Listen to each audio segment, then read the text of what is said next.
नमस्कार साथियों, आपका स्वागत है हमारे इस पीआईबी के प्रोग्राम में, जहां पर हम पिछले हफ्ते में पीआईबी की जितनी भी इंपॉर्टेंट खबरें रही हैं उन सभी खबरों पर डिटेल से चर्चा करने वाले हैं। तो चलिए करते हैं अपनी वीडियो की शुरुआत। आज की जो हमारी सबसे पहली खबर है, ये बेसिकली आपका बात करती है भारत सरकार की तरफ से, केंद्रीय शिक्षा मंत्रालय की तरफ से भारत में हायर एजुकेशन को लेकर के एक रिपोर्ट जारी की गई है। रिपोर्ट का नाम आपको याद रखना है, रिपोर्ट का नाम है all India survey on higher education. All India survey on higher education की जो रिपोर्ट है वो जारी की गई है। दो रिपोर्ट एक साथ जारी की गई हैं। इसमें पहली जो रिपोर्ट है वो 2022-23 के लिए है और दूसरी जो रिपोर्ट है वो 2023-24 के लिए है। तो दो रिपोर्ट यहां पर भारत की हायर एजुकेशन को लेकर के जारी की गई हैं। ये रिपोर्ट बेसिकली आपका भारत में उच्च शिक्षा का सबसे व्यापक आधिकारिक सर्वेक्षण मानी जाती है। सबसे बड़े लेवल पर जो भारत में हायर एजुकेशन का डेटा अगर आपको कहीं पर मिलेगा तो वो इन रिपोर्ट्स में मिलेगा, जो कि भारत में नामांकन क्या है, हायर एजुकेशन में कितना एनरोलमेंट है, हायर एजुकेशन में शिक्षकों की संख्या कितनी है, संस्थान कितने हैं, जो आपका बेसिक इंफ्रास्ट्रक्चर है वो कैसा है, और जो परीक्षा के परिणाम है उससे जुड़े आंकड़े यहां पर इस पूरी रिपोर्ट में आपको देखने को मिलते हैं। इस रिपोर्ट को सबसे पहले साल 2011 में जारी किया गया था, ये आपको याद होना चाहिए। इस रिपोर्ट को सबसे पहले साल 2011 में जारी किया गया था। और कौन इसको जारी करता है, नोडल मंत्रालय कौन है, तो केंद्रीय शिक्षा मंत्रालय जो है, एजुकेशन मिनिस्ट्री जो है, पहले क्या थी, MHRD ministry, ministry of human resource development जो थी, उसको अब शिक्षा मंत्रालय कहा रहता है। तो शिक्षा मंत्रालय की तरफ से अब इस पूरी रिपोर्ट को जारी किया रहता है। तो ये एक इंपॉर्टेंट पॉइंट हमको पता होना चाहिए। अब रिपोर्ट में क्या क्या जरूरी बिंदु यहां पर निकल करके आए हैं वो हम बात करते हैं। सबसे पहले रिपोर्ट बात करती है ग्रॉस एनरोलमेंट रेशो के बारे में। ग्रॉस एनरोलमेंट रेशो क्या होता है ये हमको पता होना चाहिए। ग्रॉस एनरोलमेंट रेशो बेसिकली आपका 18 से 23 वर्ष 23 आयु वर्ग की कुल जनसंख्या के अनुपात में उच्च शिक्षा में नामांकित छात्रों का प्रतिशत होता है। यानी कि ओवरऑल अगर आप देखें, मान लीजिए भारत में 18 से 23 आयु वर्ग के जो है 100 लोग मौजूद हैं, 18 से 23 आयु वर्ग के 100 लोग मौजूद हैं। इसमें से 20 लोग जो हैं वो आपका हायर एजुकेशन में एनरोल्ड हैं, 20 लोग जो हैं वो आपका उच्च शिक्षा में जो है उच्च शिक्षा प्राप्त कर रहे हैं। तो जीआरई कितना हो गया, जीईआर कितना हो गया, ग्रॉस एनरोलमेंट रेशो हो गया आपका 20% का। तो ये होता है आपका ग्रॉस एनरोलमेंट रेशो। यहां पर एज याद रखना बहुत इंपॉर्टेंट है, 18 से 23 वर्ष के आयु वर्ग को यहां पर कैलकुलेट किया जाता है। अगर आप देखें भारत का ग्रॉस एनरोलमेंट रेशो कितना है, तो वर्तमान समय में 2014-15 में भारत का जो ग्रॉस एनरोलमेंट रेशो था वो 23.7% के आसपास था। 2022-23 में भारत का जो ग्रॉस एनरोलमेंट रेशो है वो लगभग 29.5% के आसपास पहुंच चुका है। और 2023-24 में भारत का जो ग्रॉस एनरोलमेंट रेशो है वो 30% के आसपास पहुंच चुका है। ओवरऑल अगर आप यहां पर देखें तो भारत का जो ग्रॉस एनरोलमेंट रेशो है उसमें आपको विस्तार देखने को मिला है। और अब भारत में हर 100 में से, हर 18 से 23 आयु वर्ग के हर 100 में से 30 व्यक्ति जो हैं वो हायर एजुकेशन में पढ़ाई कर रहे हैं, वो उच्च शिक्षा प्राप्त कर रहे हैं। तो ये एक बेहतर रिपोर्ट जो है वो भारत के लिए यहां पर निकल करके आती है। अगर आप विमेन ग्रॉस एनरोलमेंट रेशो की बात करें, महिलाओं के बीच में ग्रॉस एनरोलमेंट रेशो कितना है, तो महिलाओं के बीच में ग्रॉस एनरोलमेंट रेशो आपको और ज्यादा नजर आएगा। महिलाओं के बीच में जो ग्रॉस एनरोलमेंट रेशो है वो 2023-24 में 31% के आसपास था, 31.3% के आसपास था। तो ये एक इंपॉर्टेंट डेटा आपको याद रखना है। इसके अलावा अगर आप एक इंपॉर्टेंट यूपीएससी फैक्ट यहां पर आप याद रख सकते हैं कि जो हमारी राष्ट्रीय शिक्षा नीति है 2020 की जो नेशनल एजुकेशन पॉलिसी है, उस पॉलिसी में भारत के लिए जो ग्रॉस एनरोलमेंट रेशो का टारगेट रखा गया है वो आपका 50% के आसपास है। कितना है, अगर आपसे पूछा जाए कि हमारी जो नेशनल एजुकेशन पॉलिसी है 2020 की, उसमें भारत के लिए ग्रॉस एनरोलमेंट रेशो का टारगेट कितना है, तो ये आपको पता होना चाहिए कि भारत के लिए ग्रॉस एनरोलमेंट रेशो का जो टारगेट है वो 50% है। और अभी भारत कहां पर खड़ा हुआ है, अभी भारत 30% के आसपास मौजूद है। यानी कि अभी 20%, 20% परसेंटेज पॉइंट का जो आंकड़ा है वो हमको और प्राप्त करना है। तो ये एक इंपॉर्टेंट पॉइंट याद रखना है आपको। इसके अलावा एक जेंडर पैरिटी इंडेक्स भी यहां पर इस पूरे सर्वे में दिया गया है। जेंडर पैरिटी इंडेक्स कैसे कैलकुलेट किया जाता है, जेंडर पैरिटी इंडेक्स आप कैलकुलेट करते हैं भारत में जो आपका महिलाओं का ग्रॉस एनरोलमेंट रेशो है, अगर आप उसको डिवाइड करेंगे पुरुषों के ग्रॉस एनरोलमेंट रेशो से, तो आप जो है जेंडर पैरिटी इंडेक्स प्राप्त करेंगे। कैसे प्राप्त करेंगे, बहुत सिंपल सा है, इंपॉर्टेंट फैक्ट है, याद रखना है आपको कि जेंडर पैरिटी इंडेक्स अगर आपको प्राप्त करना है भारत की हायर एजुकेशन में, तो आपका महिलाओं के बीच में जो ग्रॉस एनरोलमेंट रेशो है उसको आपको डिवाइड करना पड़ेगा पुरुषों के बीच में ग्रॉस एनरोलमेंट रेशो से। से। और कितना है ये? भारत का gender parity index higher education में वर्तमान समय में आपका लगभग 1.08 के आसपास मौजूद है। 1.08 का क्या मतलब होता है? 1.08 का मतलब ये है, अगर जेंडर पैरिटी इंडेक्स जो है 1 से ज्यादा रहता है, इसका मतलब ये होता है कि भारत में महिलाओं का जो ग्रॉस एनरोलमेंट रेशो है वो पुरुषों के ग्रॉस एनरोलमेंट रेशो से ज्यादा है। और वही चीज इस आंकड़े से भी हमने देख ली थी कि भारत में जो महिलाओं का ग्रॉस एनरोलमेंट रेशो है वो ज्यादा है। और ये केवल अभी ज्यादा नहीं है, पिछले 7 वर्षों से अगर आप देखेंगे, पिछले 7 वर्षों से भारत का जो जेंडर पैरिटी इंडेक्स है वो 1 से ज्यादा बना हुआ है। यानी कि पिछले 7 वर्षों से भारत के जो हायर एजुकेशन है वहां पर महिलाओं का जो एनरोलमेंट रेट है वो पुरुषों की तुलना में ज्यादा है। तो ये एक इंपॉर्टेंट पॉइंट आपको यहां पर याद रखना है। अगर स्टेम के क्षेत्र में महिलाओं की भागीदारी की बात करें, स्टेम के क्षेत्र का क्या मतलब होता है? स्टेम की फुल फॉर्म आपको पता होनी चाहिए।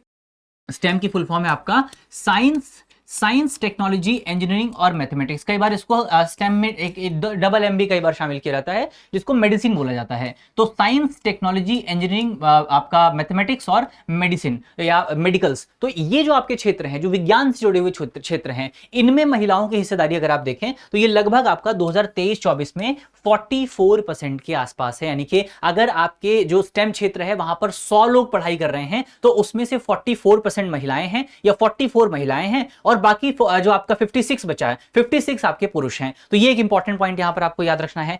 फैकल्टी की अगर आप बात करें, फैकल्टी में महिला पुरुषों की अगर आप संख्या देखें तो भारत में ओवरऑल जो आपका हायर एजुकेशन इंस्टीट्यूशंस हैं उसमें जो टोटल फैकल्टी की जो संख्या है वो लगभग आपका 17.32 लाख के आसपास आपको देखने को मिलेगी। 17.32 लाख के आसपास आपको देखने को मिलेगी। यानी कि 17,32,000 टीचर जो हैं वो भारत के हायर एजुकेशन में मौजूद हैं। इसमें महिला और पुरुषों के बीच का जो रेशो है वो अगर आप देखें तो इसमें से पुरुषों की जो संख्या है वो 55.1% के आसपास है और महिलाओं की जो संख्या है वो 44.9% के आसपास है। यानी कि लगभग बराबरी जो है वो आपको देखने को मिलेगी। और धीरे धीरे आगे आने वाले कुछ वर्षों में हम जल्द ही महिलाओं और पुरुषों की जो हिस्सेदारी है भारत की हायर एजुकेशन में उसको लगभग बराबर कर देंगे। तो ये एक बड़ी उपलब्धि यहां पर आपको देखने को मिलेगी। क्या क्या बातें इस पूरे रिपोर्ट में निकल करके आई हैं वो सारी बातें हमने डिस्कस कर ली हैं। उम्मीद है पूरा टॉपिक आपको समझ में आ गया होगा। बढ़ते हैं आगे, बात करते हैं अपने अगले टॉपिक के बारे में। अगला जो हमारा टॉपिक है वो आपका भारत और ऑस्ट्रेलिया के बीच में कुछ अग्रीमेंट्स पे हस्ताक्षर हुए हैं। आपको याद होगा भारतीय प्रधानमंत्री हाल ही में 3 देशों की यात्रा पर गए हुए हैं। इसमें पहला देश आपका इंडोनेशिया था, दूसरा देश ऑस्ट्रेलिया है और तीसरा देश आपका न्यूजीलैंड है। तो ये 3 देशों की यात्रा पर भारतीय प्रधानमंत्री गए थे, जहां पर ऑस्ट्रेलिया की यात्रा के दौरान कुछ इंपॉर्टेंट बातों पर हस्ताक्षर किए गए, कुछ इंपॉर्टेंट अग्रीमेंट जो है वो यहां पर आपको देखने को मिले हैं। तो सबसे पहले ऑस्ट्रेलिया के प्रधानमंत्री एंथनी अल्बनीज के निमंत्रण पर भारतीय प्रधानमंत्री जो है वो ऑस्ट्रेलिया के दौरे पर गए हुए थे, जिस दौरे के दौरान मेलबर्न में तीसरे भारत ऑस्ट्रेलिया वार्षिक शिखर सम्मेलन का आयोजन किया गया। इस आयोजन के दौरान, इस शिखर सम्मेलन के दौरान बहुत सारे इंपॉर्टेंट एग्रीमेंट्स पर हस्ताक्षर किए गए, बहुत सारे इंपॉर्टेंट डिक्लेरेशन आपको देखने को मिले। तो एक एक करके हम बात करते हैं कि कौन कौन से टॉपिक पर आपको डिस्कशन देखने को मिला। सबसे पहला जो टॉपिक यहां पर रहा वो रक्षा सहयोग को लेकर के था, डिफेंस कॉपरेशन को लेकर के था। डिफेंस कॉपरेशन में अगर आप देखें तो रक्षा एवं सुरक्षा सहयोग को द्विपक्षीय संबंधों का एक प्रमुख आधार बताया गया। इसमें joint declaration of defence and security corporation की घोषणा की गई और एक एनुअल डिफेंस मिनिस्टर्स डायलॉग स्थापित करने पर सहमति बनी है। यानी कि हर साल भारत और ऑस्ट्रेलिया के जो डिफेंस मिनिस्टर हैं, जो रक्षा मंत्री हैं, उनकी मुलाकात होगी और इस मुलाकात के दौरान यह डिस्कशन किया जाएगा कि भारत और ऑस्ट्रेलिया के डिफेंस रिलेशंस को कैसे मजबूत किया जा सकता है। यह एक इंपॉर्टेंट चीज आपको याद रखनी है। दूसरा आपका समुद्री सुरक्षा को लेकर के सहयोग देखने को मिला है। समुद्री सुरक्षा में कौन कौन से एस्पेक्ट आपके शामिल हैं जहां पर भारत और ऑस्ट्रेलिया सहयोग करेंगे? तो इसमें आपका सूचना साझाकरण को लेकर के आपका सहयोग किया जाएगा। यानी कि भारत के पास जो सूचना है वो हम ऑस्ट्रेलिया को प्रदान करेंगे और ऑस्ट्रेलिया के पास जो सूचना है वो ऑस्ट्रेलिया भारत को प्रदान करेगा। इसके अलावा क्षमता विकास हो गया, कैपेसिटी डेवलपमेंट हो गया, संस्थागत क्षमता निर्माण हो गया, परिचालन क्षमता हो गया, ऑपरेशनल कैपेसिटी हो गई। ये तमाम चीजें जो हैं, इन तमाम चीजों पर आपको जो है सहयोग देखने को मिलेगा भारत और ऑस्ट्रेलिया के बीच में। इसके अलावा रक्षा उद्योग एवं अनुसंधान को लेकर भी डिस्कशन किया गया। यहां पर यह तय किया गया कि रक्षा सामग्री एवं रक्षा सेवाओं की आपूर्ति हेतु एक मेमोरेंडम ऑफ अंडरस्टैंडिंग जो है पर साइन किया जाएगा। यानी कि जो डिफेंस सप्लाई है, डिफेंस सप्लाई को सुनिश्चित करने के लिए हम एक अग्रीमेंट पर हस्ताक्षर करेंगे। इसके साथ साथ ऑस्ट्रेलिया के पहले रक्षा व्यापार मिशन की जो है भारत ने स्वागत किया है। ये एक इंपॉर्टेंट पॉइंट आपको याद रखना है। और इसके साथ साथ Australia India defence industry round table का भी जो है स्वागत किया गया है, जहां पर भारत और जो आपकी ऑस्ट्रेलिया है वहां की जो डिफेंस इंडस्ट्रीज हैं उनके प्रतिनिधियों की एक मुलाकात होगी, उनके प्रतिनिधियों की एक बैठक होगी, जिस बैठक के दौरान यह तय किया जाएगा कि हम अपने डिफेंस डिफेंस रिलेशंस को और डिफेंस प्रोडक्शन को कैसे मजबूत कर सकते हैं, उसकी एक राउंड टेबल कॉन्फ्रेंस यहां पर आपको देखने को मिलेगी।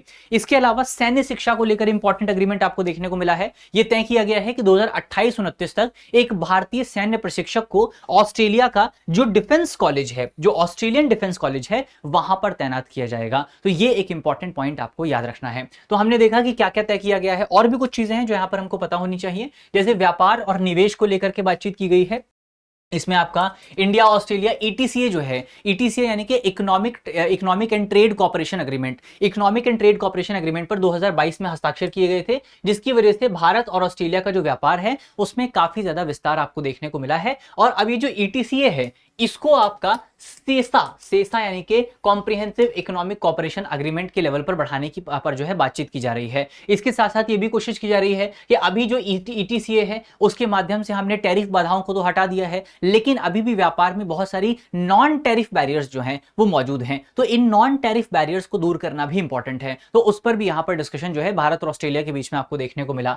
इंपॉर्टेंट क्रिटिकल मिनरल्स को लेकर भी बातचीत यहां पर देखने को मिली, क्योंकि क्रिटिकल मिनरल्स के मामले में ऑस्ट्रेलिया बहुत ज्यादा रिच है, तो इसीलिए क्रिटिकल मिनरल्स को लेकर भी आपको सहयोग देखने को मिलेगा। महत्वपूर्ण खनिजों में सहयोग को मजबूत करने पर सहमति देखने को मिली है। सरकारी एजेंसियों, निजी कंपनियों और अनुसंधान संस्थानों के बीच में निवेश और दीर्घकालिक आपूर्ति व्यवस्था विकसित करने पर बातचीत की जा रही है, ताकि भारत की जो सप्लाई चेन है उसको हम डाइवर्सिफाई कर सकें और चाइना पर बहुत ज्यादा हमारी जो निर्भरता है उस निर्भरता को कम किया जा सके, जिसका परिणाम यह रहेगा कि भारत पर जो अंतरराष्ट्रीय सप्लाई चेन शॉक है उसका प्रभाव कम पड़ेगा। अगर आप देखें ऑस्ट्रेलिया कौन कौन से मिनरल्स के मामले में काफी ज्यादा रिच है, काफी ज्यादा आप कह सकते हैं कि काफी मिनरल्स उसके पास मौजूद हैं, तो इसमें आपका आयरन ओर हो गया, लौह अयस्क हो गया, बॉक्साइट हो गया, एल्यूमिनियम ओर हो गया, कोयला हो गया, गोल्ड हो गया, यूरेनियम हो गया, ये तमाम जो चीजें हैं इन तमाम चीजों में बेसिकली आपको ऑस्ट्रेलिया जो है वो काफी ज्यादा रिच नजर आएगा। इसके अलावा अंतरिक्ष क्षेत्र को लेकर भी यहां पर सहयोग देखने को मिला है, जहां पर आपका जो हमारी अंतरिक्ष एजेंसीज हैं न केवल उनके बीच में सहयोग होगा बल्कि इंडस्ट्री टू इंडस्ट्री कॉपरेशन भी आपको देखने को मिलेगा। यानी कि भारत की जो प्राइवेट इंडस्ट्री है जो कि स्पेस सेक्टर में काम कर रही है वो ऑस्ट्रेलिया के प्राइवेट स्पेस सेक्टर की इंडस्ट्री के साथ मिलकर के काम करेगी।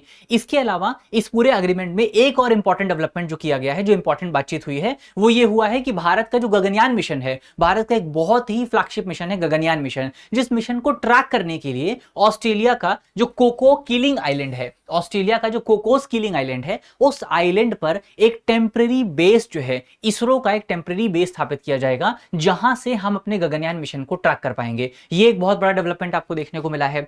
इसके अलावा परमाणु समझौते को लेकर के अगर आप बात करें, परमाणु समझौते को लेकर के ऑस्ट्रेलिया ने जो आपका न्यूक्लियर सप्लायर्स ग्रुप है, न्यूक्लियर सप्लायर्स ग्रुप में भारत को शामिल करने को लेकर के, भारत की सदस्यता को लेकर के अपना समर्थन प्रदान किया है। तो ये भी एक इंपॉर्टेंट पॉइंट आपको याद रखना है। और इसके साथ साथ इंटरनेशनल एटॉमिक एनर्जी एजेंसी की सुरक्षा का जो फ्रेमवर्क है, उस मानकों के अंतर्गत शांतिपूर्ण उद्देश्यों के लिए ऑस्ट्रेलियाई यूरेनियम का दीर्घकालिक निर्यात जो है वो भारत में किया जाएगा। यानी कि ऑस्ट्रेलिया जो है वो भारत को यूरेनियम का निर्यात करेगा और लॉन्ग टर्म का एग्रीमेंट किया जाएगा, ताकि बीच में कोई सप्लाई चेन डिसरप्शन जो है वो हमको ना देखने को मिले, और इसके माध्यम से भारत के जो न्यूक्लियर प्लांट्स हैं वो और बेहतर ढंग से काम कर पाएंगे। तो ये आपको यहां पर याद रखना है। एनएसजी की अगर आप बात करें, एनएसजी को बेसिकली 1974 में बनाया गया था, जब भारत ने अपना न्यूक्लियर टेस्ट किया था जिसका नाम था smiling Buddha. Smiling Buddha test के बाद जो है अंतरराष्ट्रीय स्तर पर कुछ देशों ने मिलकर के एक ग्रुप बनाया, जिसमें वर्तमान समय में टोटल 48 मेंबर शामिल हैं। और इस ग्रुप का प्राथमिक उद्देश्य यह था, मुख्यतः भारत को रोकने के लिए बनाया गया था, लेकिन इसका प्राथमिक उद्देश्य यह था कि आपका जो परमाणु का विस्तार है उसको रोका जा सके। तो ये एक इंपॉर्टेंट पॉइंट यहां पर आपको याद रखना है। चलिए आगे बढ़ा जाए, बात करते हैं अगली खबर के बारे में। लेकिन अगली खबर पे बात करने से पहले आपके लिए एक इंपॉर्टेंट सूचना है। सूचना यह है कि अगर आप यूपीएससी की तैयारी कर रहे हैं, अगर आपका कोई दोस्त है, कोई साथी है जो यूपीएससी की तैयारी कर रहा है, तो हम आपके लिए एक बहुत ही शानदार कोर्स लेकर के आए हैं, जिसका नाम है ISGS फाउंडेशन कोर्स। ये जो कोर्स है ये एक फाउंडेशन कोर्स है, जहां पर आपकी नींव को मजबूत किया जाएगा, जहां पर आपके बेस को मजबूत किया जाएगा। इस पूरे कोर्स के दौरान हम जो है प्रीलिम्स और मेंस के जितने भी टॉपिक्स हैं, जितने भी सब्जेक्ट्स हैं, सबको बेसिक से लेकर के एडवांस लेवल तक कवर करेंगे, बिल्कुल डिटेल में कवर करेंगे। तो कोई भी चीज यहां पर नहीं छूटेगी। सारी क्लासेस आपकी ऑनलाइन होने वाली हैं, तो आप जो है अपनी सहूलियत के मुताबिक कभी भी कहीं से भी रह करके पढ़ाई कर सकते हैं। इसके साथ साथ इस पूरे कोर्स में आपको 400 प्लस स्ट्रक्चर्ड क्लासेस मिलेंगी। इसमें आपको प्रीलिम्स और मेंस के नोट्स मिलेंगे, सारी जो आपकी किताबें हैं वो आपके घर तक पहुंचा दी जाएंगी। इसमें आपको आंसर इवैल्यूएशन की सुविधा मिलेगी, और इसके साथ साथ AI पावर्ड लर्निंग का जो बेनिफिट है वो भी यहां पर आपको मिलने वाला है। 3 साल तक के लिए करंट अफेयर का फ्री एक्सेस भी आपको मिलेगा। तो बहुत सारी चीजें इस पूरे कोर्स में मौजूद हैं। अगर आपको कोर्स ज्वाइन करना है, वीडियो के डिस्क्रिप्शन में आपको लिंक मिलेगा, वहां पर क्लिक करके आप कोर्स को ज्वाइन कर सकते हैं, या आप हमारे नंबर पे भी कॉल कर सकते हैं। नंबर आप नोट कर लीजिए 8750187501। तो चलिए आप बढ़ते हैं आगे, इस नंबर पर आपको ज्यादा जानकारी मिल जाएगी। हम बढ़ते हैं आगे, बात करते हैं अपने अगले टॉपिक के बारे में। अगला जो हमारा टॉपिक है ये भी एक शिक्षा मंत्रालय की रिपोर्ट है, लेकिन इससे पहले की जो रिपोर्ट पर हमने बात की थी वो रिपोर्ट आपका हायर एजुकेशन को लेकर के डिस्कशन करती थी, लेकिन ये जो रिपोर्ट है ये रिपोर्ट आपका भारत में स्कूल लेवल पर क्या सिचुएशन है उसको लेकर के डिस्कशन करती है, जिस रिपोर्ट का नाम है UDISE प्लस, जिसकी फुल फॉर्म है unified district information system for education plus. 2025-26 के लिए रिपोर्ट जो है वो यहां पर जारी की गई है, जिस रिपोर्ट में भारत में जो आपके विद्यालय हैं, विद्यालय शिक्षा से जुड़ा जो नामांकन है, शिक्षक कितने हैं, ड्रॉप आउट रेट कितना है, विद्यालयों की संख्या कितनी है, आधारभूत ढांचा कितना है, बेसिक इंफ्रास्ट्रक्चर कितना है, उसको यहां पर नापा गया है। कौन जारी करता है रिपोर्ट, नोडल मंत्रालय कौन है, याद रखना है आपको, एजुकेशन मिनिस्ट्री इस पूरी रिपोर्ट को जारी करती है। अब यहां पर कुल छात्र नामांकन की अगर आप बात करें, भारत में जो आपका टोटल ग्रॉस एनरोलमेंट जो है वो 2023-24 में भारतीय स्कूलों में लगभग 24.80 करोड़ के आसपास था, जो कि अब बढ़ करके 2025-26 में माफ कीजिएगा, ये घट करके 2025-26 में 24.72 करोड़ के आसपास हो चुका है। यानी कि ओवरऑल भारतीय स्कूलों में जो आपके बच्चों की संख्या है उसमें आपको गिरावट नजर आई है। भारतीय स्कूलों में बच्चों की संख्या में मामूली गिरावट यहां पर आपको देखने को मिली है। अब अगर आप कंपेयर करें सरकारी और प्राइवेट स्कूल्स को, अगर आप सरकारी और प्राइवेट स्कूल्स को कंपेयर करें तो यहां पर आपका इस पूरी अवधि के दौरान यानी कि 2025-26 के दौरान जो सरकारी स्कूल हैं, सरकारी स्कूलों में 86 लाख स्टूडेंट्स की गिरावट यहां पर आपको देखने को मिली है। 86 लाख स्टूडेंट जो हैं गवर्नमेंट स्कूल्स में कम हो गए हैं। और अगर आप प्राइवेट स्कूलों की बात करें तो प्राइवेट स्कूलों में आपको विद्यार्थियों की जो संख्या है उसमें बढ़ोतरी नजर आएगी। तो आपका जो गवर्नमेंट स्कूल है वहां पर विद्यार्थियों की संख्या कम हुई है और प्राइवेट स्कूलों में विद्यार्थियों की संख्या बढ़ी है। विद्यार्थियों की संख्या में भी मामूली जो कमी है वो यहां पर आपको देखने को मिली है। जबकि एक और इंपॉर्टेंट पॉइंट यहां पर आपको याद रखना है कि पहली बार ऐसा हुआ है कि भारत में आपका जो शिक्षकों की संख्या है वो 1 करोड़ के पार हो गई है। पहली बार भारत में ऐसा हुआ है कि शिक्षकों की संख्या जो है सरकारी स्कूलों में और प्राइवेट स्कूलों में 1 करोड़ के पार हो गई है। इसके अलावा अगर आप प्यूपल टीचर रेशो की बात करें, यानी कि कितने टीचर्स पर कितने स्टूडेंट्स मौजूद हैं, तो आपका प्यूपल टीचर रेशो जो है भारत में 2025-26 में ये 24:1 के आसपास है। 24:1 का मतलब ये है कि भारत में औसतन हर एक टीचर पर 24 विद्यार्थी आपको देखने को मिलेंगे, जो कि भारत के लिए काफी बेहतर माना जा सकता है, जो कि काफी अच्छा माना जा सकता है। इसके अलावा अगर जीरो एनरोलमेंट स्कूल्स की अगर आप बात करें, जीरो एनरोलमेंट स्कूल कितने हैं, तो भारत में आपका जीरो एनरोलमेंट स्कूल जो है वो 5663 के आसपास हैं भारत में। यानी कि ऐसे स्कूल भी हैं जहां पर एक भी बच्चा नहीं आता है, तो 5663 स्कूल ऐसे हैं जहां पर एक भी बच्चा नहीं आता है। और ये संख्या जो है पिछले रिपोर्ट की तुलना में यानी कि 2023-24 की तुलना में 56% कम हुई है। पिछली जो रिपोर्ट थी उस रिपोर्ट में कहा गया था कि भारत में ऐसे 12 से 13 हजार स्कूल ऐसे हैं जहां पर एक भी छात्र नहीं आता है, और अब इसकी संख्या कम होकर के 5663 के आसपास पहुंच चुकी है। इसके अलावा अगर यहां पर आप देखें कि चलिए यहां तक इंपॉर्टेंट पॉइंट हमने देख लिए हैं, रिपोर्ट में क्या क्या जरूरी बातें थी वो सारी बातें हमने देख ली हैं। अब हम बढ़ते हैं आगे और बात करते हैं अपने अगली रिपोर्ट के बारे में, अगली खबर के बारे में। अगली जो हमारी खबर है ये आपका राष्ट्रीय वन्य जीव बोर्ड को लेकर के है, national board for wild life को लेकर के है। National board for wild life की खबर चर्चा में इस वजह से आई है क्योंकि हाल ही में केंद्रीय पर्यावरण वन एवं जलवायु परिवर्तन मंत्री की अध्यक्षता में राष्ट्रीय वन्य जीव बोर्ड की जो स्टैंडिंग कमेटी है उसकी 91st मीटिंग जो है वो कोयम्बटूर तमिलनाडु में आयोजित की गई। इस दौरान 100 से ज्यादा परियोजनाओं पर चर्चा हुई, 100 से ज्यादा परियोजनाओं की समीक्षा की गई और उनको national board for wild life की जो बैठक है उसके लिए तैयार किया गया। तो ये एक इंपॉर्टेंट पॉइंट आपको याद रखना है। सबसे पहले हम national board for wild life की बात करते हैं। National board for wild life जो है वो भारत में एक स्टैट्यूटरी बॉडी है, एक वैधानिक निकाय है जिसको वाइल्ड लाइफ प्रोटेक्शन एक्ट 1972 के माध्यम से बनाया गया था और इसकी अध्यक्षता भारतीय प्रधानमंत्री द्वारा की जाती है। एक बहुत इंपॉर्टेंट पॉइंट है, कई बार एग्जाम में आपको देखने को मिलता है कि national board for wild life जो है उसकी अध्यक्षता कौन करता है। National board for wild life की अध्यक्षता भारतीय प्रधानमंत्री के द्वारा की जाती है। इसके अलावा अगर इसकी संरचना की बात करें, इसके स्ट्रक्चर की बात करें, तो इसमें सबसे पहले तो भारतीय प्रधानमंत्री शामिल होते हैं जो कि इस बॉडी के चेयरपर्सन होते हैं। इसके साथ साथ हमारे केंद्रीय पर्यावरण मंत्री जो हैं वो भी इसमें शामिल होते हैं और उनको वाइस चेयरपर्सन बनाया जाता है। इसके साथ साथ इसमें राज्यों के प्रतिनिधि होते हैं, इसमें वैज्ञानिक होते हैं, साइंटिस्ट होते हैं, इसमें एनजीओ को शामिल किया जाता है और जो वाइल्ड लाइफ एक्सपर्ट्स हैं उनको भी इस पूरी कमेटी का मेंबर बनाया जाता है, इस पूरे बोर्ड का मेंबर बनाया जाता है। इसके अलावा इस बोर्ड के अंदर एक एक आपको स्टैंडिंग कमेटी देखने को मिलती है। एक स्टैंडिंग कमेटी होती है, जिस स्टैंडिंग कमेटी की अध्यक्षता करते हैं आपके जलवायु परिवर्तन मंत्री, यानी कि हमारे जो पर्यावरण मंत्री हैं वो एक स्टैंडिंग कमेटी की अध्यक्षता करते हैं। तो यहां पर आपको कंफ्यूज नहीं होना है, जो हमारी national board for wild life है उसकी अध्यक्षता हमारे प्रधानमंत्री करते हैं, और national board for wild life के अंतर्गत एक स्टैंडिंग कमेटी आती है, जिस स्टैंडिंग कमेटी की अध्यक्षता हमारे केंद्रीय पर्यावरण मंत्री करते हैं। तो ये एक इंपॉर्टेंट पॉइंट आपको याद रखना है। अब national board for wild life का काम क्या है, वो क्या काम करता है, उसको थोड़ा सा हम समझ लेते हैं। तो national board for wild life जो है, इसका मुख्य काम भारत में जो विकास परियोजनाएं हैं, खासतौर पर जो आपका जो रिजर्व एरियाज हैं वहां पर जो डेवलपमेंट प्रोजेक्ट डेवलप किए जाते हैं उनको अनुमति प्रदान करना है, वन्य जीव अनुमति प्रदान करना है, वाइल्ड लाइफ क्लियरेंस देना है, संरक्षण रणनीति तैयार करना है। वाइल्ड लाइफ क्लियरेंस का क्या मतलब है? वाइल्ड लाइफ क्लियरेंस का बेसिकली मतलब यह है कि अगर भारतीय जो आपके तमाम जो रिजर्व एरियाज हैं, जैसे नेशनल पार्क हो गए, वाइल्ड लाइफ सैंक्चुरीज हो गई, इसके अलावा इको सेंसिटिव जोन हो गए, इन तमाम एरियाज में या इनके आसपास अगर कोई प्रोजेक्ट डेवलप किया जाना है तो उस प्रोजेक्ट को डेवलप करने के लिए पहले आपका national board for wild life की अनुमति लेनी पड़ती है। अब आपके मन में सवाल उठेगा कि national board for wild life के अंतर्गत जो स्टैंडिंग कमेटी आती है उसका क्या काम होता है? तो स्टैंडिंग कमेटी का काम जो है प्रस्तावों को मंजूरी प्रदान करना नहीं है। स्टैंडिंग कमेटी का काम है प्रस्तावों की समीक्षा करना, और समीक्षा करने के बाद एक रिपोर्ट तैयार करके national board for wild life को प्रदान करना, और फिर national board for wild life ये तय करता है कि किसी प्रोजेक्ट को मंजूरी दी जानी चाहिए या नहीं दी जानी चाहिए। तो ये एक इंपॉर्टेंट पॉइंट यहां पर आपको याद रखना है। तो सारी चीजें हमने डिस्कस कर ली हैं कि आपका जो राष्ट्रीय वन्यजीव बोर्ड है वो क्या होता है, किस तरीके से काम करता है, क्या उसकी खास बात आपको देखने को मिलती है।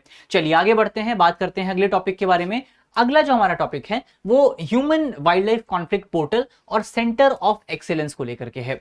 ये खबर चर्चा में इस वजह से आई है क्योंकि हाल ही में हमारे केंद्रीय पर्यावरण मंत्री जो हैं उन्होंने कोयंबटूर में centre of excellence on human wild life conflict का उद्घाटन किया है। तो भारत सरकार की तरफ से ह्यूमन वाइल्ड लाइफ कॉन्फ्लिक्ट को लेकर के, उसको सॉल्व करने को लेकर के एक सेंटर ऑफ एक्सीलेंस बनाया गया है, इसको कोयंबटूर में स्थापित किया गया है। तो ये एक इंपॉर्टेंट पॉइंट आपको याद रखना है। और इसके साथ साथ national human wild life conflict portal की भी यहां पर शुरुआत की गई है।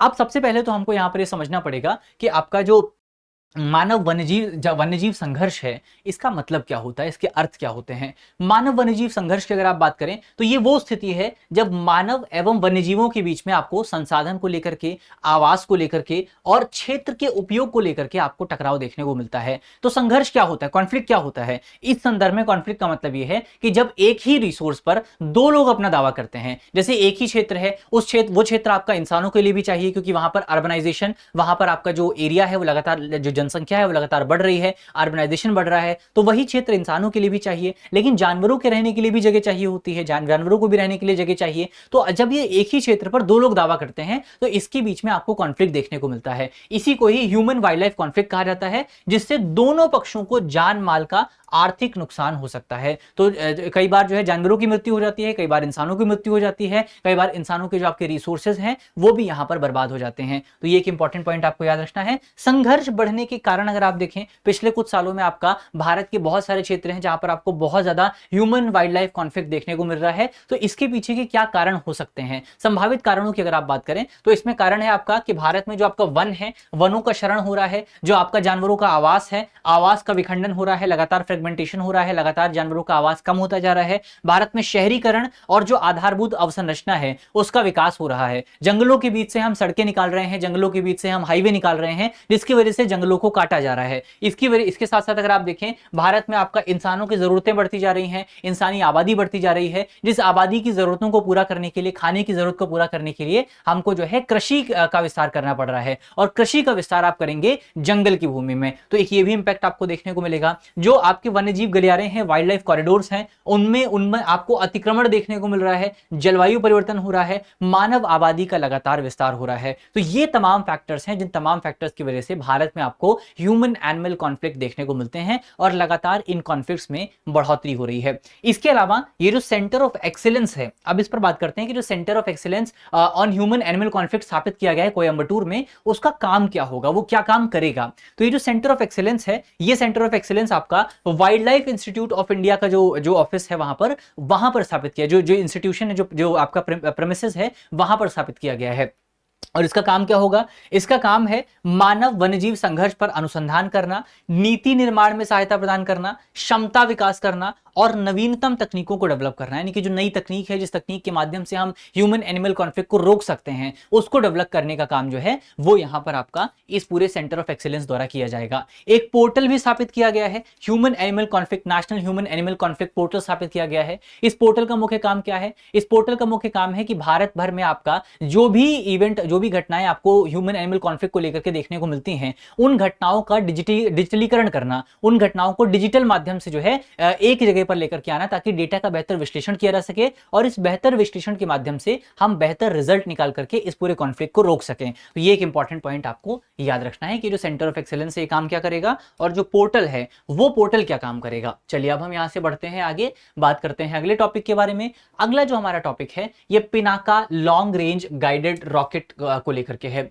ये खबर चर्चा में सूर्य से आई है क्योंकि हाल ही में डीआरडीओ ने ओडिशा के इंटीग्रेटेड टेस्ट रेंज, कहां पर है ये इंटीग्रेटेड टेस्ट रेंज? आपका चांदीपुर में मौजूद है, ओडिशा के चांदीपुर में मौजूद है इंटीग्रेटेड टेस्ट रेंज, जहां पर आपका डीआरडीओ ने Pinaka long range guided rocket को जो है टेस्ट किया है, उसका सफल परीक्षण किया गया है। यह परीक्षण 60 किलोमीटर की न्यूनतम उपयोगकर्ता निर्धारित दूरी पर किया गया, जिसमें रॉकेट ने पूर्व निर्धारित लक्ष्य पर अत्यंत सटीकता से प्रहार किया है। तो बहुत प्रिसीजन के साथ रॉकेट ने अटैक किया। यहां पर 60 किलोमीटर की जो डिस्टेंस दिखाया गया है, वो डिस्टेंस आपको याद रखना है, वो डिस्टेंस केवल आपका न्यूनतम यूजर आधार पर निर्धारित किया गया था। ये इसका मैक्सिमम डिस्टेंस नहीं है, इसका मैक्सिमम डिस्टेंस 75 किलोमीटर से भी ज्यादा है। तो ये एक चीज यहां पर आपको पता होनी चाहिए। पिनाका लॉन्ग रेंज गाइडेड, अगर आप रॉकेट की बात करें तो ये बेसिकली भारतीय सेना की Pinaka multi barrel rocket launcher प्रणाली का उन्नत और सटीक और लंबी दूरी पर वार करने वाला एक संस्करण है, यानी कि आपका पिनाका रॉकेट का एक वर्जन है। इसमें गाइडेड सिस्टम होने की वजह से ये पारंपरिक अनगाइडेड रॉकेट की तुलना में कहीं ज्यादा सटीकता से लक्ष्य को भेदने में सक्षम होता है। यानी कि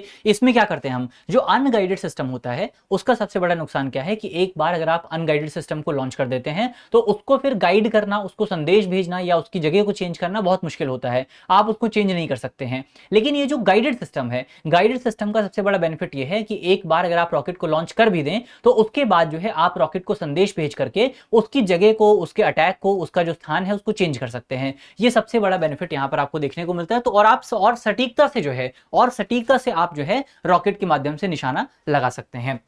किसने डेवलप किया है इसकी अगर आप बात करें, वैसे तो इसको डीआरडीओ ने डेवलप किया है, लेकिन डीआरडीओ के अंदर भी एक यूनिट आती है जिसका नाम है armament research and development establishment, जो कि पुणे में मौजूद है। तो इसकी तरफ से इसको बनाया गया है। इसके अलावा पिनाका रॉकेट सिस्टम की अगर आप बात करें तो पिनाका जो है, पिनाका भारत की स्वदेशी मल्टी बैरल रॉकेट लॉन्चर प्रणाली है, जिसे भारत में डीआरडीओ ने रूस की BM-21 ग्रैड जैसी प्रणालियों के विकल्प के रूप में डेवलप किया है। तो अभी तक भारत जो है जो आपका ये BM-21 ग्रैड सिस्टम है इसका इस्तेमाल करता था, लेकिन इसको रिप्लेस करने के लिए आपका जो पिनाका रॉकेट सिस्टम है इसको डीआरडीओ की तरफ से डेवलप किया गया है। तो ये एक इंपॉर्टेंट पॉइंट यहाँ पर आपको पिनाका रॉकेट के बारे में याद रखना है। चलिए आगे बढ़ा जाए। अगली जो हमारी खबर है ये आपका TKDL agreement between India and Australia को लेकर के है। ये खबर चर्चा में इस वजह से आई है क्योंकि हमने पहले ही देखा कि भारतीय प्रधानमंत्री ऑस्ट्रेलिया की यात्रा पर गए हुए थे, जिस ऑस्ट्रेलिया की यात्रा के दौरान जो ट्रेडिशनल नॉलेज है, भारत की जो ट्रेडिशनल नॉलेज है उसको लेकर एक इंपॉर्टेंट अग्रीमेंट आपको देखने को मिला है। इस पूरे अग्रीमेंट के तहत आपका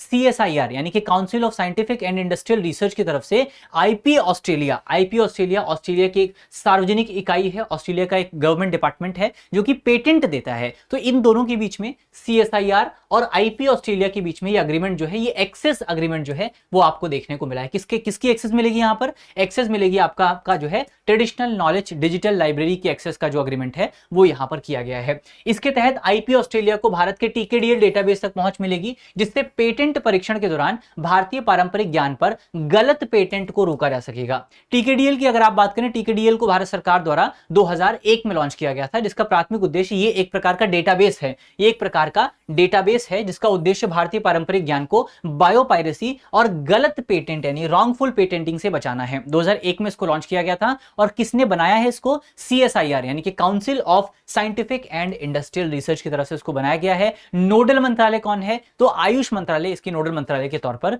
काम करता है। इसके अलावा यहां पर एक और शब्द आता है, वो है प्रायर आर्ट। तो इसका जो मुख्य काम है यानी कि जो आपका जो ट्रेडिशनल नॉलेज डिजिटल लाइब्रेरी है, इसका मुख्य काम है आपका जो प्रायर आर्ट है उसको सुरक्षित करना है, उसके माध्यम से भारत की नॉलेज को सुरक्षित करना है। तो प्रायर आर्ट का क्या मतलब होता है? प्रायर आर्ट का मतलब अगर आप देखें, प्रायर आर्ट वो पूर्व लिखित या प्रलिखित ज्ञान होता है जिसके आधार पर यह सिद्ध किया जाता है कि कोई आविष्कार नया नहीं है, और यदि कोई ज्ञान पहले से मौजूद है तो उस ज्ञान के लिए पेटेंट नहीं दिया जा सकता। तो इसको प्रायर आर्ट कहा जाता है। एक बार हम यहां पर समझ लेते हैं कि ओवरऑल ये जो पूरा सिस्टम है, ये पूरा सिस्टम काम कैसे करेगा और ये भारत के लिए किस तरीके से मददगार साबित होगा। एग्जाम्पल के तौर पर मान लीजिए हम यहाँ पर कोई एग्जाम्पल लेते हैं कि भारत में कोई फ्रूट मिलता है, भारत में मान लीजिए कि कोई स्पेशल फ्रूट मिलता है, या भारत में कोई ऐसी दवा मिलती है, या भारत में किसी फ्रूट का इस्तेमाल करके कोई दवा बनाई जाती है, कोई ट्राइबल कम्युनिटी जो है वो दवा बनाती है। इस दवा से बहुत सारी बीमारियों को ठीक किया जा सकता है, बहुत सारे डिजीजेस को ठीक किया जा सकता है।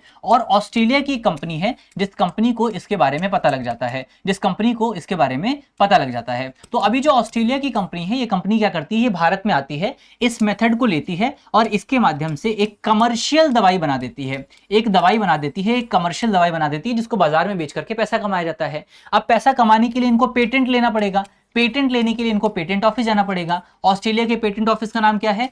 IP Australia. ऑस्ट्रेलिया का पेटेंट ऑफिस क्या है? IP Australia. तो ये आईपी ऑस्ट्रेलिया के पास जाते हैं। अब पहले ये एग्रीमेंट नहीं किया गया था, तो पहले क्या होता था कि आपका जो आईपी ऑस्ट्रेलिया है उसके पास जितनी जानकारी मौजूद थी उतनी जानकारी के आधार पर वो चेक करते थे कि क्या पहले ऐसा कोई आविष्कार हो चुका है। अगर उनको मिलता था तो फिर ठीक है, तो वो पेटेंट नहीं देते थे, अगर उनको नहीं मिलता था तो वो पेटेंट दे देते थे। तो ऐसी सिचुएशन में जो आपका ऑस्ट्रेलिया की कंपनी उसको पेटेंट मिल जाता था। लेकिन अब क्या होगा, अब यहां पर आपका जो आईपी ऑस्ट्रेलिया है उसको हमने एक्सेस प्रदान कर दिया है भारत के ट्रेडिशनल नॉलेज डिजिटल लाइब्रेरी तक, ट्रेडिशनल नॉलेज डिजिटल लाइब्रेरी तक हमने एक्सेस प्रदान कर दिया है। तो अब इससे क्या होगा कि आईपी ऑस्ट्रेलिया के पास जैसे ही पेटेंट का कोई एप्लीकेशन आएगा तो आईपी ऑस्ट्रेलिया जो है भारत की इस डिजिटल लाइब्रेरी पर चेक करेगा, भारत की इस डिजिटल लाइब्रेरी पर चेक करेगा और चेक करके बताएगा कि क्या पहले से ऐसी कोई नॉलेज मौजूद है। और क्योंकि ऑस्ट्रेलिया की ये कंपनी भारत की नॉलेज लेकर के आ रही है, भारत से इस ज्ञान को लेकर के आ रही है, तो वो ज्ञान पहले से इस प्लेटफॉर्म पर मौजूद होगा और आईपी ऑस्ट्रेलिया को पता लग जाएगा कि ये जो है कॉपी करके लाए हैं और इनको पेटेंट नहीं दिया जाएगा। तो ये आपको याद रखना है कि कैसे पूरा मेथड जो है वो आपका काम करने वाला है। चलिए आगे बढ़ा जाए, आगे बात करते हैं अगली खबर के बारे में। अगली जो हमारी खबर है ये आपका कोल गैसिफिकेशन प्रमोशन स्कीम को लेकर के है।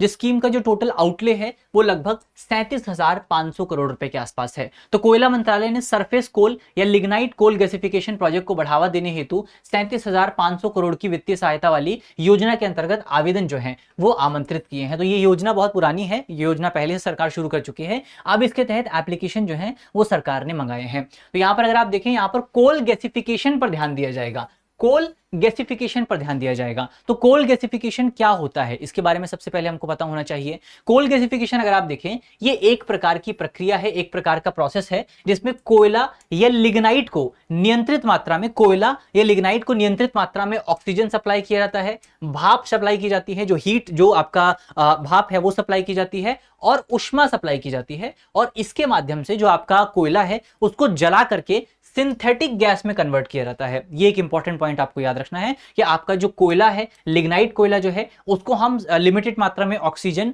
भाप और ऊष्मा सप्लाई करते हैं और उस कोयले को जला करके सिंथेटिक गैस बनाते हैं। इस सिंथेटिक गैस को सिन गैस कहा जाता है, इस सिंथेटिक गैस को सिन गैस कहा जाता है। सिंथेटिक गैस का कंपोजिशन कैसा होता है, इसकी संरचना क्या होती है वो अगर आप देखें, क्योंकि यहां पर आपका जो कोयला है, कोयले को धीमी ऊष्मा पे जलाया जा रहा है, धीमी आंच पे जलाया जा रहा है, तो कोयला पूरी तरीके से कार्बन डाइऑक्साइड में कन्वर्ट नहीं हो पाता है। उससे पहले का जो प्रोसेस है, जब किसी चीज को आप धीमी आंच पर जलाते हैं, कंप्लीटली उसको नहीं जला पाते हैं, तो फिर वो कार्बन डाइऑक्साइड में कन्वर्ट होने के बजाय वो कार्बन मोनोऑक्साइड में कन्वर्ट हो जाता है, जिसको हम शॉर्ट में CO कहते हैं। तो ये किस में कन्वर्ट होता है, इसमें आपको सबसे बड़ी मात्रा में कार्बन मोनोऑक्साइड देखने को मिलता है। दूसरा, कार्बन मोनोऑक्साइड के साथ साथ इसमें आपको हाइड्रोजन देखने को मिलता है और थोड़ी मात्रा में इसमें आपको मीथेन यानी कि CH4 भी देखने को मिलता है। तो अगर आपसे कोई पूछे कि जो सिन गैस है, जो सिंथेटिक गैस है, उसमें कौन कौन से कंपोनेंट आपको देखने को मिलते हैं, तो 3 कंपोनेंट आपको पता होने चाहिए जो सिंथेटिक गैस में मौजूद होते हैं। सबसे पहला कंपोनेंट है आपका, सबसे बड़ी मात्रा में जो आपको मिलता है वो है कार्बन मोनोऑक्साइड, क्योंकि कोयला जो है वो पूरी तरीके से जल नहीं पाता है। कोयला जो है, क्योंकि हम उसको धीमी आंच पे जला रहे हैं, तो पूरी तरीके से जल नहीं पाता, इसकी वजह से कार्बन डाइऑक्साइड पैदा होने की बजाय कार्बन मोनोऑक्साइड पैदा होती है। तो सबसे बड़ी मात्रा में कार्बन मोनोऑक्साइड होता है। इसके साथ साथ इसमें आपका मीथेन मौजूद होता है और थोड़ा सा हाइड्रोजन भी इसमें, मीथेन और हाइड्रोजन भी जो है थोड़ी थोड़ी मात्रा में देखने को मिलते हैं। इसके अलावा अगर अगर आप देखें कि इसका प्रयोग आप कहां पर कर सकते हैं, यानी कि जो आपका सिन गैस है इसको कहां पर इस्तेमाल किया जा सकता है। सिन गैस का प्रयोग अगर आप देखें तो इसको अलग अलग केमिकल्स को बनाने के लिए और अलग अलग फ्यूल्स को बनाने के लिए इसका इस्तेमाल किया जा सकता है। जैसे एग्जांपल के तौर पर आप मेथनॉल को बनाने के लिए सिन गैस का इस्तेमाल कर सकते हैं, आप जो है अमोनिया को बनाने के लिए, यूरिया को बनाने के लिए, हाइड्रोजन को एक्सट्रैक्ट करने के लिए, क्योंकि हमने देखा था कि यहां पर आपका हाइड्रोजन भी मौजूद होता है, तो हाइड्रोजन को एक्सट्रैक्ट करने के लिए भी आप जो है इसका सिन गैस का इस्तेमाल कर सकते हैं। सिंथेटिक प्राकृतिक गैस यानी कि जो आपका सिंथेटिक नेचुरल गैस है उसको बनाने के लिए, डीमिथाइल एथर को बनाने के लिए, केमिकल्स को बनाने के लिए, फर्टिलाइजर्स को बनाने के लिए, इन तमाम चीजों के लिए जो है आप इसका इस्तेमाल कर सकते हैं, आप जो है सिन गैस का इस्तेमाल कर सकते हैं। इसकी जरूरत क्या है, भारत के लिए क्यों इंपॉर्टेंट है? भारत के लिए इंपॉर्टेंट है क्योंकि भारत के पास विश्व के सबसे बड़े कोयला भंडारों में से एक मौजूद है। भारत के पास कोयला का बहुत बड़ा भंडार मौजूद है। इसके साथ साथ आपको यह भी पता होगा कि भारत अपनी ऑयल और गैस की जरूरतें जो हैं वो दुनिया के दूसरे देशों से मंगाता है, आयात करता है। अगर आप खासतौर पर गैस की ऑयल की बात करें, अगर आप तो ऑयल के मामले में भारत 85% दुनिया के दूसरे देशों पर निर्भर है। तो ऑयल और गैस को सब्स्टिट्यूट करने के लिए सिन गैस जो है, सिंथेटिक गैस जो है वो बहुत इंपॉर्टेंट रोल प्ले कर सकती है, क्योंकि उसके माध्यम से आप अलग अलग फ्यूल्स का निर्माण कर सकते हैं। तो अगर हम ज्यादा सिन गैस बनाने पर ध्यान देते हैं तो हमारा जो आपका बिल है, इंपोर्ट बिल है, गैस का इंपोर्ट बिल जो है और पेट्रोल का, डीजल का, ऑयल का जो इंपोर्ट बिल है, वो इंपोर्ट बिल हम यहां पर कम कर सकते हैं। तो ये एक बेनिफिट यहां पर आपको देखने को मिलेगा। इसी के लिए सरकार ने एक मिशन की भी शुरुआत की है। मिशन का नाम आपको याद रखना है, national coal gasification mission. National coal gasification mission में सरकार का टारगेट यह है कि 2030 तक 100 मिलियन टन कोयले का गैसीकरण किया जाए, 100 मिलियन टन कोयले का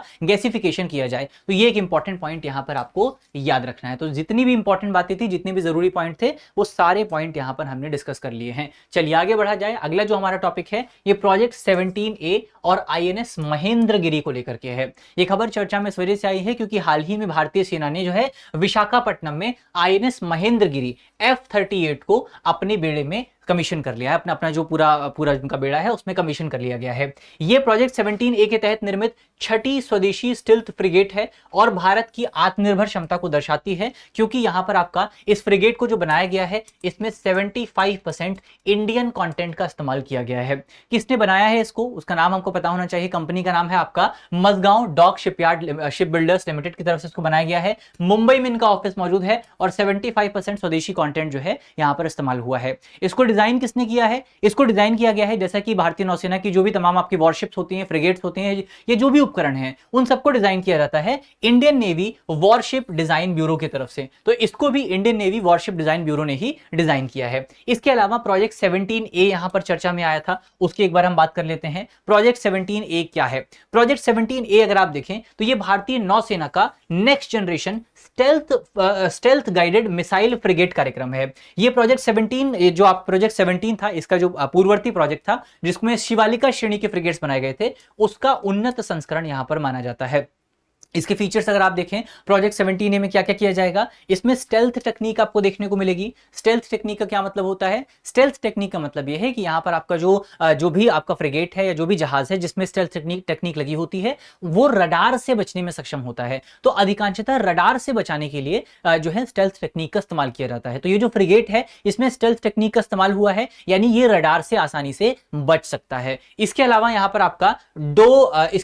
आपका कोडॉक प्रोपल्शन इंजन का इस्तेमाल किया गया है। कोडॉक प्रोपल्शन इंजन का मतलब यह है कि इसमें आपका कंबाइंड डीजल और गैस इंजन का इस्तेमाल होता है। जब आपका जहाज को सामान्य तरीके से चलाना होता है, जब फ्रिगेट को सामान्य तरीके से चलाना होता है तो यहां पर हम डीजल इंजन का इस्तेमाल करते हैं, और जब आपका जो फ्रिगेट है उसको हाई पावर पे चलाना होता है तो वहां पर हम गैस इंजन का इस्तेमाल करते हैं। तो दोनों कंबाइंड इंजन जो है वो यहां पर आपको देखने को मिलते हैं। बहुत सारी आधुनिक हथियार प्रणाली यहां पर मौजूद है और इसके साथ साथ इसमें हाई ऑटोमेशन भी आपको देखने को मिलता है। हाई ऑटोमेशन का मतलब यह है कि यहां पर आपका बहुत ज्यादा सोल्जर्स की जरूरत नहीं पड़ती है, बहुत सारे जो आपके सैनिक हैं उनकी जरूरत नहीं पड़ती है। तो ये कम सैनिकों के साथ भी काम करने में सक्षम होता है क्योंकि सारे काम ये खुद भी कर सकता है। इसके अलावा प्रोजेक्ट 17A में टोटल आपके 7 स्टेल्थ फ्रिगेट जो हैं वो बनाए जाएंगे। इसमें से 4 स्टेल्थ फ्रिगेट जो हैं वो मझगांव डॉकयार्ड शिप बिल्डर्स की तरफ से बनाए जाएंगे और 3 जो हैं वो आपके बनाए जाएंगे गार्डन रिच शिप बिल्डर्स की तरफ से। तो इसमें से कौन कौन से आपके बनाए जा रहे हैं उनके नाम एक बार आप याद कर लीजिए।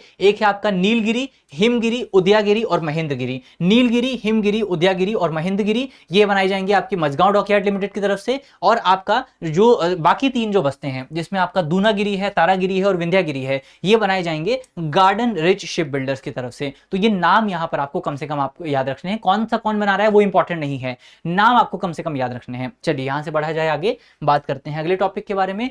अगला जो हमारा टॉपिक है ये एक लेटर ऑफ ऑथराइजेशन को लेकर के भारत सरकार की तरफ से एक मिशन फॉर सस्टेनेबल हाई सी के अंतर्गत लेटर ऑफ ऑथराइजेशन यहां पर जारी किया गया है। तो भारत सरकार के मत्स्य पालन विभाग ने हाई सी में, यानी कि जो आपका वो एरिया जो कि एक्सक्लूसिव इकोनॉमिक जोन के बाहर का एरिया होता है, हाई सी में सतत मत्स्यन को यानी कि सस्टेनेबल फिशरी को बढ़ावा देने के लिए लेटर ऑफ ऑथराइजेशन जो है उसका शुभारंभ किया है। लेटर ऑफ ऑथराइजेशन की शुरुआत की गई है। ये एक मैंडेटरी अनुमति पत्र है, ये एक अनुमति पत्र है, आपका परमिशन लेटर है, जिस परमिशन लेटर जो कि आपका जो भारतीय जहाज वाले जो मछली पकड़ने वाले जहाज हैं उनको भारत के विशेष आर्थिक क्षेत्र यानी कि एक्सक्लूसिव इकोनॉमिक जोन के बाहर जो हाई सी है उसमें कानूनी और सतत मत्स्य पालन की अनुमति प्रदान करता है। तो अगर कोई भारतीय जहाज है जिसमें भारतीय जो फ्लैग है वो मौजूद है, वो भारतीय जहाज भारत के एक्सक्लूसिव इकोनॉमिक जोन यानी कि 200 नॉटिकल माइल के आपके बाहर का जो एरिया रहता है, 200 नॉटिकल माइल्स के बाहर का जो एरिया रहता है, वहां पर अगर कोई अपना जहाज जाकर के मछली पकड़ना चाहता है, मत्स्यन करना चाहता है, फिशिंग करना चाहता है, तो उसको भारत सरकार से ये लेटर ऑफ ऑथराइजेशन प्राप्त करना पड़ेगा। तो ये एक इंपॉर्टेंट पॉइंट यहां पर आपको याद रखना है। लेटर ऑफ ऑथराइजेशन की विशेषताएं क्या है? लेटर ऑफ ऑथराइजेशन की विशेषता यह है कि ये आपका जहाज विशेष अनुमति देता है, यानी कि आपका जो शिप स्पेसिफिक है, एक शिप को अनुमति प्रदान करता है, किसी कंपनी को अनुमति प्रदान नहीं करता है, बल्कि जहाज को अनुमति प्रदान करता है। तो हर जहाज के लिए अलग से आपको अनुमति लेनी पड़ेगी।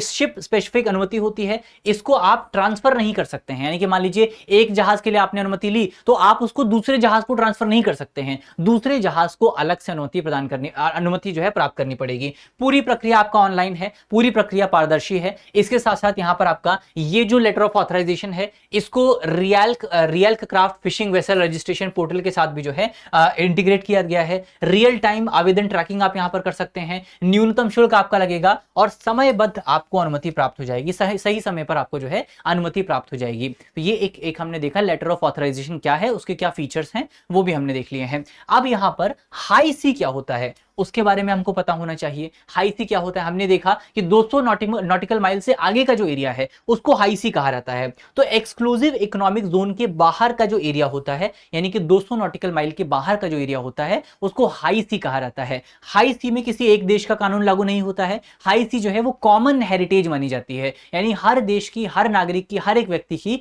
कॉमन हेरिटेज जो है हाई सी मानी जाती है। अभी इसकी इंपॉर्टेंस क्या है, ये जो लेटर ऑफ ऑथराइजेशन है इसकी इंपॉर्टेंस क्या है वो अगर आप देखें तो वर्तमान समय में भारत में जो आपका अधिकांशतः मत्स्य पालन होता है, अधिकांशतः जो फिशरीज होती है वो आपको भारत में भारतीय तट से 40 से 50 नॉटिकल माइल्स के बीच में आपको देखने को मिलती है। लेकिन अब वहां पर थोड़ा सा डिप्लीशन आपको देखने को मिल रहा है, जो रिसोर्सेज हैं वो कम हो रहे हैं। तो ऐसे में भारतीय मछुआरे जो हैं वो अब आगे जा सकें, वो यहां पर सुनिश्चित किया जाएगा। उसके लेटर ऑफ ऑथराइजेशन जो है वो सरकार लेकर के आई है। तो इसकी इंपॉर्टेंस यहां पर हमने देख ली है। चलिए आगे बढ़ा जाए। अगली जो हमारी खबर है ये आपका ट्रेड्स प्लेटफॉर्म को लेकर के है। सबसे पहले खबर चर्चा में क्यों आई है वो अगर आप देखें तो ये खबर चर्चा में इस वजह से आई है क्योंकि एमएसएमई मिनिस्ट्री की तरफ से, यानी कि सूक्ष्म लघु एवं मध्यम उद्यम मंत्रालय ने एक अधिसूचना जारी की है, जिस अधिसूचना में कहा गया है कि सभी जो आपके सीपीसीज हैं, सीपीएसईज यानी कि सेंट्रल पब्लिक सेक्टर एंटरप्राइजेज हैं, उनके लिए एमएसएमई से खरीदे गए सामान एवं सेवाओं के सभी चालानों को, सभी इनवॉइसेस का भुगतान आरबीआई द्वारा अधिकृत ट्रेड्स प्लेटफॉर्म के माध्यम से करना अनिवार्य है। यानी कि सिंपल शब्दों में अगर आप कहें तो यहां पर आपका जितने भी भारत सरकार की कंपनियां हैं, जितने भी सेंट्रल पब्लिक सेक्टर एंटरप्राइजेस हैं, उनके लिए एमएसएमई का जो इनवॉइस है उसके संदर्भ में ट्रेड्स प्लेटफॉर्म का इस्तेमाल करना अनिवार्य बना दिया गया है। अब आपको लग रहा होगा कि ये तो बहुत पुरानी खबर है, ये तो बहुत पहले हो चुका था। तो जी हाँ, ये बहुत पुरानी खबर है। जब भारत सरकार की तरफ से इस बार का बजट पेश किया गया था तो हमारी वित्त मंत्री ने इस पूरे कदम को जो है अनाउंस किया था, लेकिन उस समय केवल अनाउंसमेंट किया गया था। इसको सही ढंग से इंप्लीमेंट करने का काम जो है वो अब यहां पर किया गया है। तो ये एक इंपॉर्टेंट पॉइंट आपको याद रखना है। इसका अनाउंसमेंट आपको 2026-27 के केंद्रीय बजट में देखने को मिला था। अब हम बात करते हैं कि ट्रेड्स क्या होता है। सबसे पहले ट्रेड्स की फुल फॉर्म आपको पता होनी चाहिए। ट्रेड्स की फुल फॉर्म है ट्रेड रिसीवेबल्स डिस्काउंटिंग सिस्टम। क्या है? Trade receivables discounting system. ये क्या है? ये आरबीआई द्वारा रेगुलेटेड एक इलेक्ट्रॉनिक प्लेटफॉर्म है जहां पर एमएसएमई अपने स्वीकृत बिलों को बैंक या एनबीएफसी को बेच करके नियत तिथि से पहले भुगतान प्राप्त कर सकते हैं, जिसको भारत सरकार की तरफ से 2017 में लॉन्च किया गया था। ये यहाँ पर आपको ट्रेड्स याद रखना है। ट्रेड्स क्या होता है, एक बार अगर आप ट्रेड्स पर हम देख लें, वैसे कई बार हम ट्रेड्स पे बात कर चुके हैं कि ट्रेड्स क्या होता है, कैसे काम करता है, एक बार फिर भी अगर आप देख लें तो मान लीजिए कंपनी है, छोटी कंपनी, कंपनी ए, और एक कंपनी है आपका कंपनी बी। ये बड़ी कंपनी है, ये कंपनी ए जो है एमएसएमई है और इसको मटेरियल सप्लाई करती है, इसके बदले ये इसको पैसे देते हैं। लेकिन क्योंकि यहाँ पर जो मटेरियल ये प्राप्त कर रहे हैं वो मटेरियल तुरंत नहीं बेचा जा सकता है, तो इसकी वजह से पैसे इनको तुरंत प्राप्त नहीं होते हैं, बल्कि ये क्या करते हैं, इनको एक कागज प्रदान कर देते हैं। इस कागज में लिखा होता है कि आपने हमको इतना माल सप्लाई किया है और इस माल के बदले हम आपको इतना पैसा प्रदान करने वाले हैं एक निश्चित डेट पर। तो वो डेट लिखी होती है जिस डेट पर पैसा प्रदान किया जाएगा। अब यहां पर क्या है कि ये डेट, इसको क्या कहा जाता है, इसको हम ट्रेड रिसीवेबल कहते हैं। इसको क्या कहते हैं, इसको ट्रेड रिसीवेबल कहा जाता है। तो ट्रेड रिसीवेबल आपको पता है क्या होता है, वो डॉक्यूमेंट है जिसपे लिखा होता है कि किसी कंपनी को कितना पैसा किसी दूसरी कंपनी से प्राप्त होने वाला है एक निश्चित डेट पर। अब क्योंकि ये जो कंपनी है, ये कंपनी ए जो है, तो छोटी कंपनी है, और छोटी कंपनियों को आपका केवल कागज के आधार पर तो काम नहीं चल सकता है, इनको जो है बहुत सारे काम करने होते हैं, इनको सैलरी देनी होती है, इनको भी रॉ मटेरियल खरीदना होता है, इनको मशीनें खरीदनी होती हैं, इनको तमाम दूसरी चीजें खरीदनी होती हैं, इनको अपना बिजली का बिल देना होता है, तो इनको भी पैसे की जरूरत है। तो अब ये क्या करेंगे, इनको तो एक कागज मिला है, इस कागज से तो अपना बिल पे नहीं कर सकते हैं, इनको तो पैसे की जरूरत है। तो ये क्या करेंगे, ये एक बैंक के पास जाएंगे, ये एक बैंक के पास जाएंगे, जिस बैंक के पास जाकर के ये कहेंगे कि आप हमारा ये जो डॉक्यूमेंट है, इस डॉक्यूमेंट को खरीद लीजिए, आप हमारा डॉक्यूमेंट खरीद लीजिए। मान लीजिए इस डॉक्यूमेंट की जो टोटल वैल्यू है वो 100 रुपए है, यानी कि ये कंपनी जो है ये इस कंपनी को 100 रुपए देने वाली है। तो कंपनी ए क्या करेगी, बैंक के पास जाएगी और इनको बोलेगी कि हमारा जो डॉक्यूमेंट है वो 100 रुपए का है, हमको 100 रुपए मिलने वाले हैं, इसके बदले आप हमको 98 रुपए दे दीजिए, आप हमको 98 रुपए दे दीजिए और 100 रुपए का डॉक्यूमेंट आप ले लीजिए। तो ये कंपनी जब भी भुगतान करेगी, ये कंपनी अब अगर ये खरीद लेगा बैंक, तो ये कंपनी इसको जो है 100 रुपए का भुगतान करेगी। ये कंपनी इसको जो बैंक को जो है 100 रुपए का भुगतान करेगी, और बैंक ने 98 रुपए का खरीदा था, यानी बैंक को 2 रुपए का फायदा हो जाएगा, और जो आपका कंपनी ए है इसको जो है तुरंत तत्काल प्रभाव से पैसे प्राप्त हो जाएंगे, तत्काल प्रभाव से कैपिटल प्राप्त हो जाएगा, और ये भी अपना काम चला सकेगा। तो ये पूरा प्रोसेस जो है, इस पूरे प्रोसेस को जो टेक्निकल टर्म में कहा जाता है, इसको डिस्काउंटिंग कहा जाता है।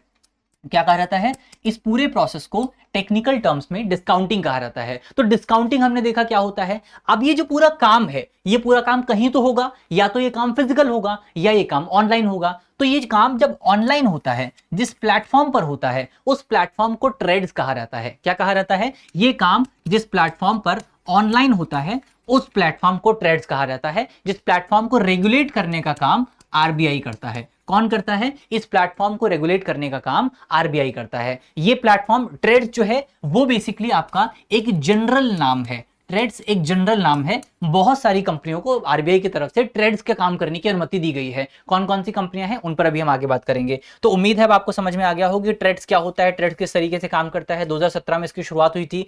उद्देश्य क्या है इसका, ये जो कदम यहाँ पर उठाया गया इसका उद्देश्य है एमएसएमई को समय पर भुगतान सुनिश्चित करना, सही समय पर उनको पैसा मिल जाएगा, उनका काम जो है वो भी चल जाएगा, उनको कोई नुकसान का सामना नहीं करना पड़ेगा, वर्किंग कैपिटल उनको प्राप्त हो जाएगी, तो उनको क्या है वो और ज्यादा काम आगे कर पाएंगे। इसके साथ साथ उनका भुगतान में देरी समाप्त हो जाएगी, एमएसएमई की जो कैश फ्लो की प्रॉब्लम है वो भी यहाँ पर समाप्त हो जाएगी। तो एक अच्छा कदम जो है वो यहाँ पर उठाया गया है।